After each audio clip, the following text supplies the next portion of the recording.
Welcome to 3 Count Commentaries. This is your host, MagMongoSlade. Today we're going to talk about AEW Dynamite and Dynamite only because I ain't watch Rampage. I'm telling you, I'm allergic to Rampage. Soon as that damn show started, I got the itching. My underarms got the itching. I don't know why. I can't explain it. Anyway, we're going to start talking about Dynamite. There really is not that much in the way of news and notes, except Tony Khan lying. Oh, Jungle Boy, he's doing great over in New Japan. He's over there blowing fucking smoke. He sucks. That guy sucks. As a matter of fact, let's start right there in the way of news and notes. I don't even want to talk about Tony Khan. I don't care. Let's talk about Jungle Boy. Jungle Boy cut what he felt was the promo of a lifetime. He was going to let people have it. He was going to drop a pipe bomb on AEW. And you know what? It was terrible. All right. Everybody knows it was not going to be good. Jungle Boy's not a good talker. And even though he might literally be mad about his exile, he still is not. Okay, let's talk about it. What did he say? This is the part where I have to actually read some stuff. He says, "You know why I haven't had a wrestling match in 6 months. Just for a point of reference, through the absolute worst time in my entire life, I took 1 month for me. Now, why 6 months? It ain't because of me. It's because other people are afraid. Nobody wants to have the difficult conversations. Everyone is afraid to let me come back or even let me go, even when I fucking asked for it. I get it. Nobody wants to look in the mirror, so they need somebody to pin up on a cross so they can go about their daily lives and act like nothing ever happened. That's over now. There are a very select handful of people in the world who still have my back. Tonight, I think I may have found a few more." This is when he joined House of Torture, which is literally the worst faction in New Japan, full of crumb bums and evil. Evil is legit funny. I mean, I don't know, maybe he sucks now, but a couple of years ago, I thought Evil was one of the most entertaining dudes in Japan. Anyway, Jack Perry is not among them. He sucks. All right, he blows. He claims that this is the worst time in his life, like worse than when your dad died. Is that? Hey, getting suspended from AEW, man, that's worse than when my dad died.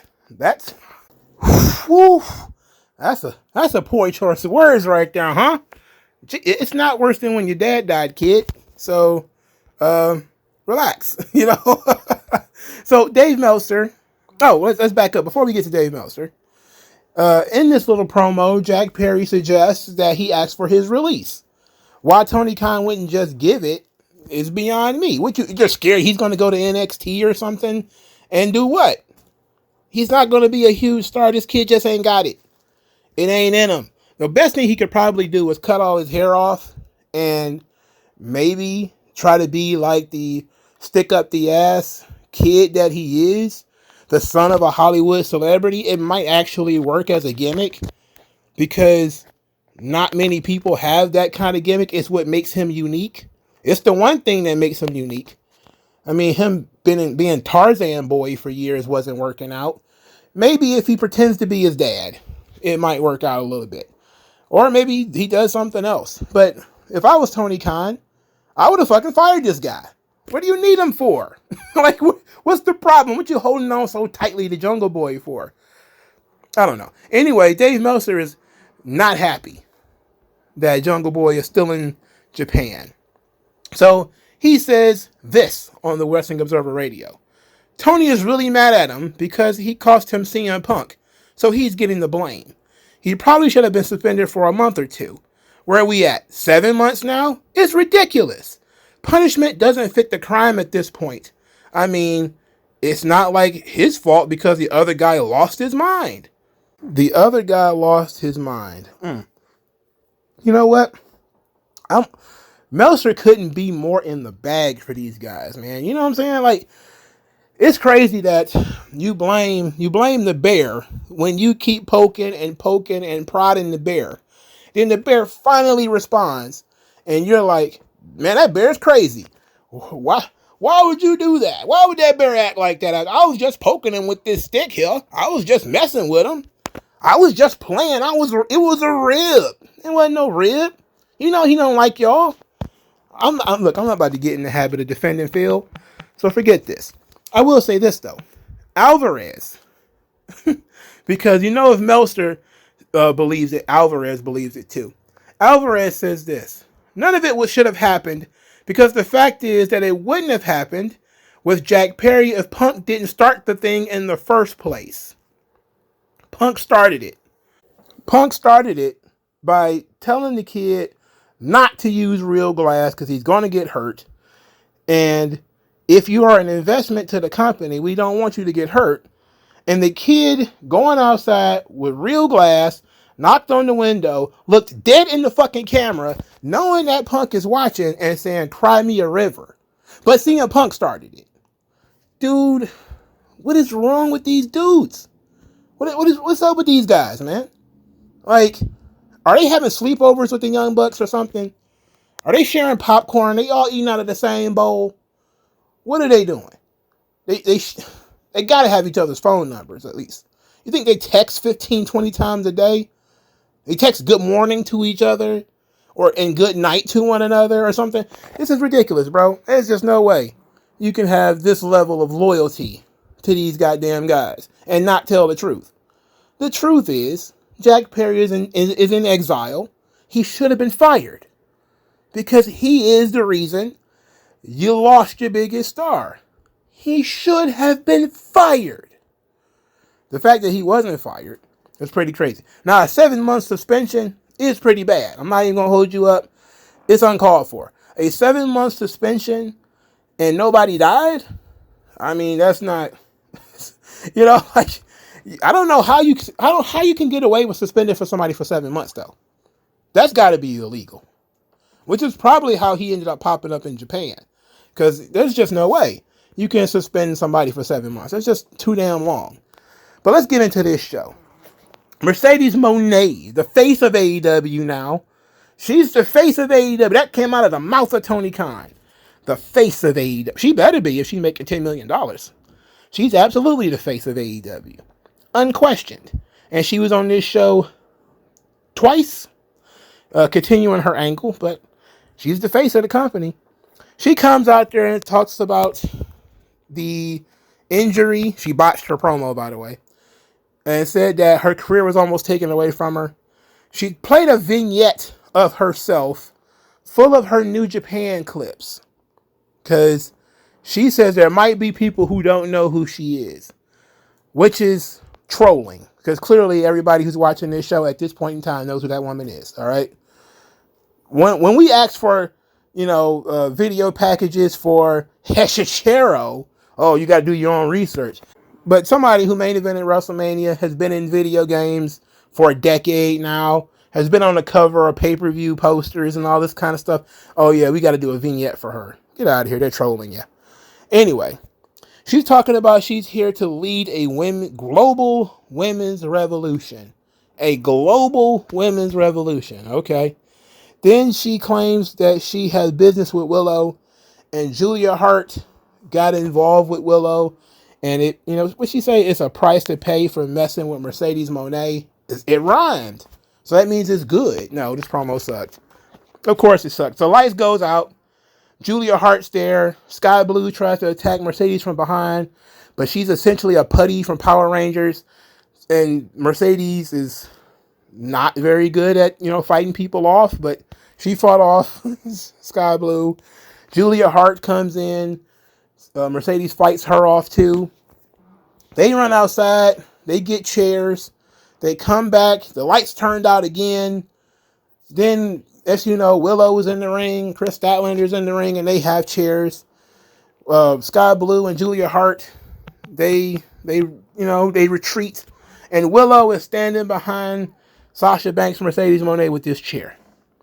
And she's sizing her up something delicious with this chair. She's going to tear her ass up with this chair. And she continued threatening to hit her with this chair and didn't do it. And this went on for like 2 minutes of her just menacing her with this chair, and Mercedes is not turning around. And she's just menacing, and Mercedes is not turning around. And menacing, and she finally turns around. She could have hit her 50, 100 times with this goddamn chair, how long it took for her to turn around. So clearly she missed her cue. All right. So Chris Statlander is there. She's also got a chair. Now, in my mind, I'm thinking Chris Statlander is going to hit Mercedes with the chair. That would at least been, okay, we faked you out. You thought Willow was going to turn, but it's Chris. And they've been teasing Chris turning, so it would have made sense. But they didn't do that. Nobody turned. Instead, Mercedes got really, really mad at Willow for threatening her with that chair, and then she stormed off. Okay, fine. Then backstage, Willow's a babyface again. It's like she just didn't menace Mercedes with this chair, and talked about how she's a different person with a weapon in her hands. And they're going to have a street fight main event on Rampage. I'm like, yeah, I checked out right there. Mercedes showed up. She, blew some kisses on Chris Statlander and how much she liked Chris Statlander. And she got in Willow's face and suggested that you have done enough. I'm like, huh? Anyway, so apparently there's going to be some beef between Willow and Mercedes, which of course stands to reason because they had that history from Japan. That's fine. Chris Statlander is there. Mercedes is going to have some respect for Chris Statlander. That black midget is there. I don't know what he does anymore. I don't think anybody cares about that guy. He just exists on this show at this point. So, Mercedes is a babyface. Well, she's trying to be. But she's got some heel tendencies too. And so much as she's very self-aggrandizing. The whole CEO thing. And I put together a vignette for myself. It's like, okay. Just no humility whatsoever. No, I mean, she's somehow got that plucky, just happy to be here at the same time, bigger than everybody else kind of attitude. Very weird. Willow, I don't know if she got what it takes to be a heel, but she's a damn good babyface. Chris Statlander needs to be the one that turns, and they should have done it. I don't know, maybe they'll drag it out a couple more weeks, but it needs to get done today. Anyway, move on. Okada, he's backstage with the Young Bucks. Oh, this is awful. The Young Bucks want Alex Marvez to learn Japanese. Konnichiwa. Ganbare. Some other stuff in Japanese. Baka. In any event, they call Okada handsome and charismatic. After Jim Cornette called Okada Cody Okada, I can't unsee it. I'm not even gonna hold you up. I wasn't thinking about it at the time, but now I can't unsee that he's Japanese Cody. Now it's not a factual thing like they're trying to recreate Cody with Okada. It's just that the blonde hair with the suit, bruh, this is like Junichiro and Hank from King of the Hill. That's just soon as that shit was said, that's the first thing that came into my mind. And I was like, oh, damn. Oh, damn. It is Junichiro and Hank from King of the Hill. It's like, it's Cotton's Japanese son. Why would you put that in my brain? I can't unsee it. I can't unsee it. It's not even like they're the same kind of character or nothing. Well, they're similar, I guess. They're suit guys. That's the gimmick. You wear suits a lot. Man, that sucks. That sucks. I'm sorry, Okada. Damn. I just can't unsee it now. It is what it is. Anyway, he spoke Japanese and said he was going to beat Eddie Kingston, then went out there and did it. Eddie Kingston's a fat slob. Everybody knows that. But here's the thing that I'm tripping on. Why did Okada only win 1 belt when Eddie Kingston won 3 belts? So I thought that the idea behind the American Triple Crown is that all 3 championships were on the line at the same time. That's what I thought. Now you're telling me that each individual championship has to be defended individually when that was never the case before? I had never seen Eddie Kingston defend 1 title without defending the other ones until this very night. This is the first time I've seen Eddie Kingston have one title, lose that one belt, and that was it. Unless that one title represents those 3 belts, but I don't think so. So, what's up? Did anybody's going to explain that to me? I was told these belts were all one belt. Similar to the J Crown, similar to the Triple Crown, you beat the champion, you get all the belts. That's what I was told. If I was told incorrectly, or did that change for the sake of Eddie Kingston's got to have something, but we taking that belt for Okada. Now, Okada winning this title, okay, so what? I mean, it doesn't mean anything at this point. The only champion has been Eddie Kingston, and Eddie Kingston's a slob, so we can gleefully move on. Eddie Kingston can go back to main eventing Ring of Honor shows and working on Rampage and maybe appearing on Collision every once in a while, but Okada's clearly the right guy. They didn't waste any time putting the belt on him, so that's fine. But what's the difference between the Continental belt and an International belt? What's the difference? I'm asking questions that are too deep for this, all right? Supposed to be shallow. Just got to be excited. All right, my next question is, why was Okada surprised at his pyro? Was he Eric Young for a second? You know, he's like, oh, what is this? Konnichiwa. And next thing you know, he's happy, like, hey, okay, I got pyro. So then after the pyro spot, Pac comes out. And Pac and Okada, they stare at each other. Because this is what they do in AEW, they like to stare at each other. And so they stare, and I say, you know what? It wasn't that long ago when I was talking about Pac being a guy who came to AEW. One of the first guys who jumped ship from WWE to AEW was Pac. And I felt that he has been underutilized. Yes, he has spent a lot of time injured, but he's been underutilized. So him versus Okada is good. My only issue is it needs some spice. How are you going to spice this thing up? How are you going to make this thing interesting? I'll wait and see. But I like the concept. I like the match. I like it. So Swerve Strickland, he's backstage. He's talking about how Samoa Joe tried to embarrass him, and that he wants to spar with somebody tonight. So he's going to have an open challenge. That's his plan. His plan is to have an open challenge. So he goes out there, and his opponent is the Butcher. So I fight sleep for who knows how long. Because this match, they don't know how to just squash a guy and get him out of here, right? So Swerve Strickland wins with like a short arm scissors, which looks, it didn't look very good. I think it was a key lock, actually. Was it a short arm scissors? I think that's the same move. Technically, it's not, but whatever. Anyway, Swerve wins. He then calls out Samoa Joe again. Says he had for Joe. Then that diminished to indifference. Then he diminished to not liking him. Then he says he kind of just hates him. And then he says every day he thinks about hanging Samoa Joe, but doesn't think he has enough chain for that thick neck of his. Samoa Joe says that, I should just ignore you, because contrary to what you believe, I already beat you. Then he says that the problem is that you believe. You still believe that you can win the title. You still believe that you can box with God. And Samoa Joe looks like he's going to accept Swerve Strickland's challenge when Don Callis interrupts. And Don Callis, my goodness, the boos were great. Really good heat for Don Callis. He comes out there and basically says that Takeshita has the same amount of wins as Swerve Strickland, and he's undefeated outside of the family.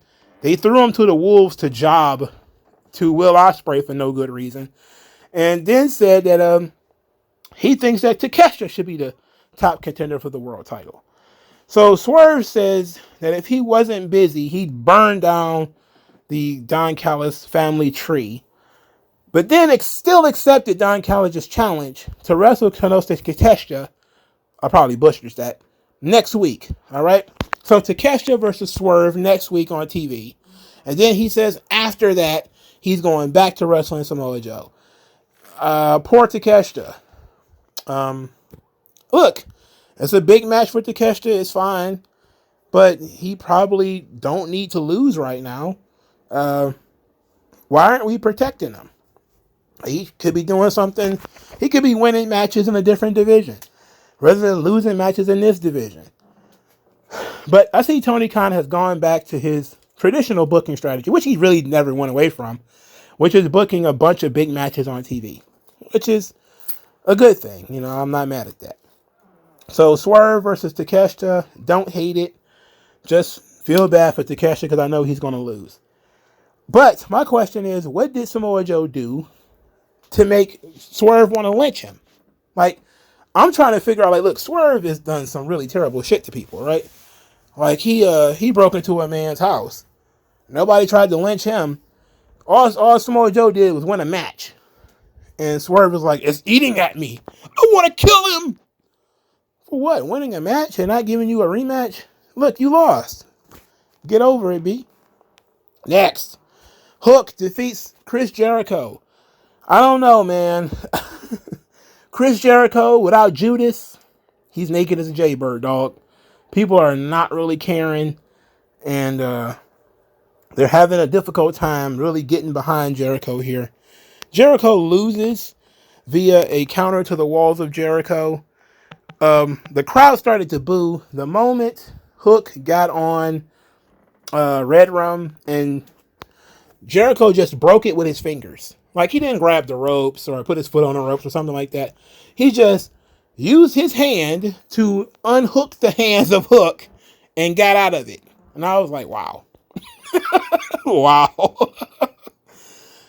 This match was kind of sloppy. At one point, man, I think Jericho threw Hook on his arms and wrist and everything. It looked pretty bad. Jericho's trying, man. He's trying hard, but he's several steps out of shape. Hook winning is fine. I can't complain. They're finally doing something with the kid. So after 2 years of me saying, hey, you need to move Hook up the card, they're finally starting to do it. Okay. Can't complain. Later, Jericho says that Hook lived up to his expectations, but he got a proposition for him next week. I don't like the sound of that. I don't like the sound of that at all. This sounds like he's about to be Sammy Guevara. Oh, shit. I forgot about Sammy Guevara. We'll talk about that later. So, next, Adam Cole. Adam Cole is disappointed in Wardlow. Wardlow was supposed to win the world title, and he didn't. Now he's going to have a new job. His new job is to make sure they keep the titles that they have. So his job to protect the Ring of Honor tag belts and to protect the international title. That's Wardlow's job. And if he does that, then maybe they'll forgive him. It sounds like this is Tony Khan indirectly telling Wardlow, you're a bodyguard, no more, no less. And we really don't need you for anything else. We just need you to stand there. You raw every once in a while, but that's it. I mean, this guy has got to find a TNA contract immediately, bro. He needs to get into TNA as quickly as possible. They need to smuggle him into TNA if they can. Put him in a hood and get him into TNA if they can. You know, he's got to get out of here. When you got this very small man and Adam Cole telling you what to do, you got to go. It's time to go. Poor Wardlow. It's the poor Wardlow segment of the week.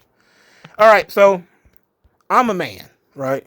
MagMongoSlade is a man if nothing else. I can admit when I was wrong. Will Ospreay can cut a promo. I liked the Will Ospreay promo that he cut tonight on this show. I liked it because he had personality. What he was saying was interesting. He actually sold me on the match that he was trying to sell me on. And by the end of it, I wanted to see the match. So I was like, okay, good.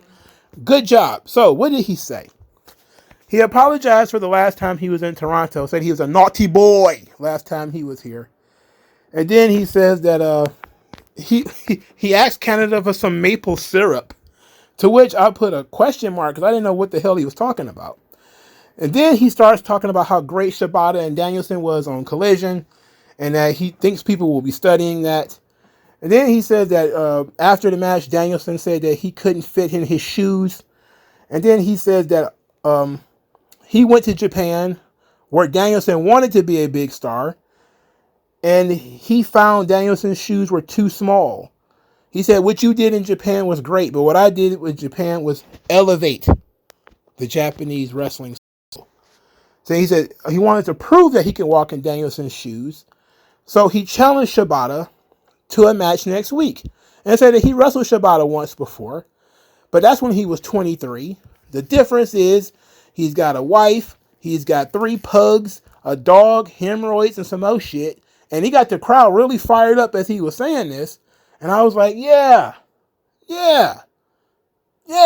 Okay. He wrestled him 7 or 8 years ago when he wasn't very good. And I know Shibata was, forcefully retired for a time. And okay. So Will Ospreay did a good job of selling me on both matches. Both the match with Shibata, which I probably will pay attention to now, and the match with Danielson. Good job. Danielson is always great. I don't think he's putting together A+ effort, but he's always great. And Will Ospreay really did a good job here. So don't say I'm not consistent. At the very least, he cut a good promo. I'm fair. Toni Storm and Mariah May lose to Thunder Rosa and Deonna Purrazzo when Thunder Rosa actually pinned Toni Storm. So, the finish of this match, Toni Storm hits the hip attack, which is her fat ass, banging against Thunder Rosa's head. She then goes for the pile driver, but Thunder Rosa counters the pile driver into a roll-up and pins Toni Storm. Now, Deonna Purrazzo is shitty about this. She's not happy. Clearly, she's not happy because even though her team won, she didn't get the pin. And now she realizes that Thunder Rosa is going to end up getting a championship match out of this thing. I got to tell you the truth. This was the right decision. Good booking. Thunder Rosa has been out of the title picture for too long. She should have been back in the title picture immediately when she returned because she never lost the belt. So, utilizing this scenario in which Thunder Rosa pins Toni Storm in a tag match, it sets up Thunder Rosa and Toni Storm in the future. But it also is going to set up Thunder Rosa versus Mariah May, who is for some reason still dressing like Toni Storm. But it also sets up Thunder Rosa and Deonna Purrazzo, because Deonna Purrazzo is jealous. So this is actually good. I didn't care for the match at all, but the booking is actually solid. I can't complain about that. All right, so the main event of the evening, Edge, Christian, TNT Championship. This match, the bell rang at about 9:40. All right, they started doing their entrances at 9:35. This damn match was still on at 10:06 after, 7 after 10. My God, this match was so long. It didn't have to be that long. All right. They did a hockey fight while wearing jerseys. I don't get it. I don't watch hockey. Shayna Wayne hit Edge in the nuts with a hockey stick. This just prolongs the pain. 30 minutes into the match, we get the Nick Wayne run in and the Luchasaurus run in. And this is as Edge is choking Christian with a drawstring out of his tights. This leads to Daniel Garcia and Fat Menard coming out there saving him. Edge then gives Luchasaurus an impaler on a barbed wire chair. Then Menard and Garcia handcuff Nick Wayne and Luchasaurus to the turnbuckles. Then Christian is jumped by everybody before he is also handcuffed to the turnbuckles. Shayna Wayne gets frustrated and she just walks out because, there's nothing you could do with her. You can't beat her up, so she's just out of here. So then they proceed to have no tension as Edge kicks Christian in the balls willy-nilly like 1,000 times. 1,000 times kicked him in the nuts. Then he goes outside and he gets Spike, which is a gigantic board with nails in it. Edge then attempts to hit Christian in the nuts with the spike thing. Christian still doesn't quit, even got kicked in the nuts 500 times. He then looks like he's going to hit Christian in the head with Spike. Then Christian quits, and the match is over. I'm telling you, somebody should have told them this is not the way you blow off the story. Christian being completely in a situation where he can't be helped. There's no escape, surrounded. That's not the right way to do this. You know, this should have been a situation where he could have at least defended himself. You know, him being in this kind of situation, it's like, okay, Edge won. It's just informal. Like, Christian can't get out of this situation. There's no escape. There's nobody to help him. There's nothing anybody can do. Edge has help. He's got handcuffs. He's got a goddamn board with nails in it. He won. We're just waiting for him to say, I quit. The moment he showed up, moment he got handcuffed, he should have just said, I quit. I mean, why go through the point of getting kicked in the nuts 100 times?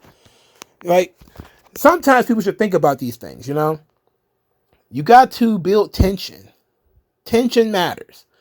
It's a perfectly logical finish that a guy doesn't want to get hit in the head with a board full of nails. He should definitely quit. Saying, okay, we're going to handcuff him first. Okay, you can handcuff him, but he can't be handcuffed for like 6 minutes, you know, and be just sagging there helpless. If he was still had some fight in him, and then Edge felt like this was the only thing he had to do, okay. But this being going on as long as it was, with the other guys punching and hitting Christian too, it's like, man, it's a little too much. I don't feel like there was enough tension at the finish. The match was fine. I don't think it was a 5-star match or anything like that. Having run-ins 30 minutes in is ridiculous to me. You know, like it's kind of nonsense, but whatever. That's Dynamite. It was not a great show, but better than usual. Decent booking on some of these matches and storylines and things, so I can't complain. I'll definitely cut out before Rampage started, because as soon as I saw the Acclaim come out there, I was like, no mas. I pass. Anyway, Sammy Guevara.